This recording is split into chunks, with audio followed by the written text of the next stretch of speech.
हरे कृष्णा। प्रभुपाद की जय, रूप गोस्वामी की जय। चलो आज फिर से वही सेकंड ही श्लोक अभी चल रहा है ना। अत्याहार प्रयासश्च प्रजल्पो नियमाग्रह जनसंगश्च लौल्यश्च षड्भिर्भक्ति विनश्यति। तो कल हम कहाँ तक आए थे कि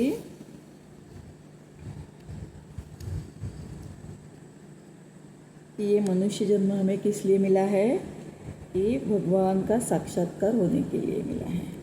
हमें उच्चतर बुद्धि यानी भगवान को प्राप्त करने के लिए मिली है। तो हमें वैदिक ग्रंथों का पालन करना चाहिए, पढ़ना चाहिए और पालन करना चाहिए। शुद्ध भक्त उच्च अधिकारियों से जो आदेश देते हैं हमें वो ग्रहण करना चाहिए।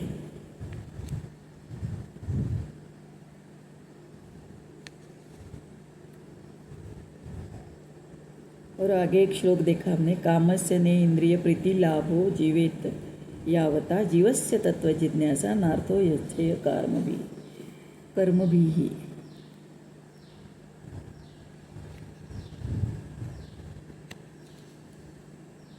ये श्लोक देखा हमने। बाद में हमारे सोच के 3 प्रकार देखे, भोगी, त्यागी और भक्त। भोगी क्या है?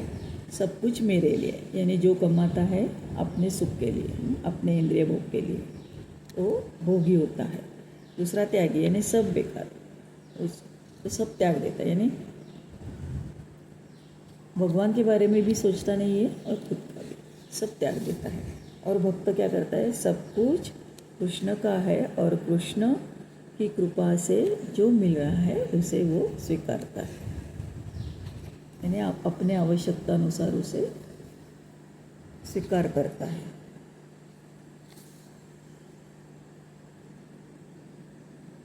देखो हमारे कर्म, हम पुण्य करते यानी कुछ अच्छा काम करते हैं, होम यज्ञ, तो हमें पुण्य मिलता है। तो इससे क्या होता है? सुख आता है।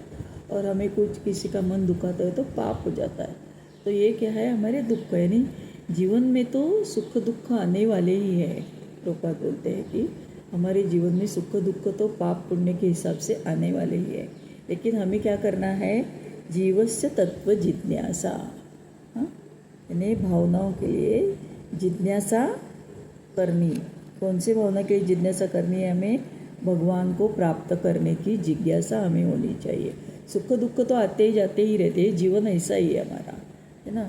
अभी ये कलियुग चल रहा है, तो कलियुग में सब हम दुख, ये सब दुखालय है और दुख भोगने के लिए हमारा जन्म हुआ। तो हमारे हिसाब से, यानी हमने जब पुण्य किए तो हमें सुख मिल रहा है और पाप किए हो तो दुख मिल रहा है। तो ये आने जाने वाले, लेकिन हमें क्या करना है कि जीवस्य तत्व जिज्ञासा, कि हमें हम भगवान को कैसे प्राप्त कर सकते हैं, ये हमें जिज्ञासा होनी चाहिए। उसके लिए हमें कठिन प्रयास करना है, ना कि हमें पाप और पुण्य को मिटाने के लिए कठिन प्रयास करना है। वो तो आते जाते रहे, लेकिन हम भगवान की प्राप्ति कैसे करें, इसलिए हम परिश्रम करना है।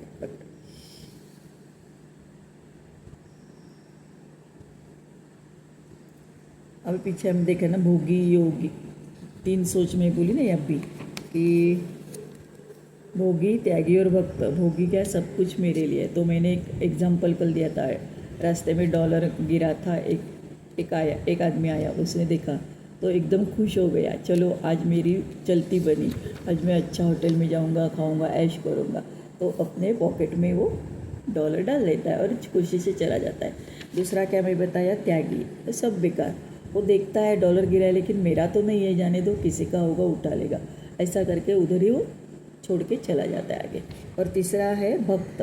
भक्त क्या? डॉलर देखता है तो किसी का ना किसी का होगा, उसको ज़रूरत होगी, भाई किसका है वो देखूंगा, है ना, यानी और उसके बारे में उसने अच्छा सोचा और उसे मैं वापस दे दूंगा, ऐसा भक्त रहता है।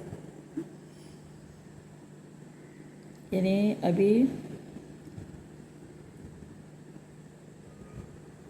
जो हमें सहजता से मिल जाता है वो हमारे कोटे का होता है, यानी हमारा कोटा यानी हमारे कर्म से जितना हिसाब से हमें जो धन मिल रहा है, कुछ भी संसार में हम आए तो जो सुख मिल रहा है तो हमारे कर्मों की वजह से मिल रहा है हमारे।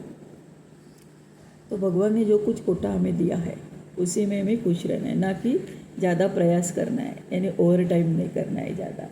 तो ओवर टाइम करने से भी जितना हमारे कोटे में है ना उतना ही हमें सफल मिलता है, यश आता है। और जो ज़्यादा हम कमाने जाते हैं ना वो किसी न किसी रूप से निकल ही जाता है, हमारे पास ठहरता नहीं है पैसा, इससे बताए। ये चोरी हो जाता है ना, किसी दवाखाने में जाता है, बीमार पड़ जाते हैं हम, किसी को एकदम देना पड़ता है, लोन लेता है तो उसको ब्याज देना पड़ता है, तो ऐसा हो ज़्यादा पैसा हमारा निकल जाता है ना। हमारे कोटे में जो है ना वही हमें स्वीकारना चाहिए। यानी समस्त धन क्या है, कृष्ण का ही है। आवश्यकता से अधिक लेना चोरी है। प्रकृति द्वारा दंड दिया जाता है। एक किला और एक हीरा दोनों भी चोरी है, मूल्य अलग अलग होंगे लेकिन चोरी का दंड तो मिलना ही है दोनों को। आदर्श आध्यात्मिक समाज चाहिए हमें, ना तो पूंजीवादी ना साम्यवादी।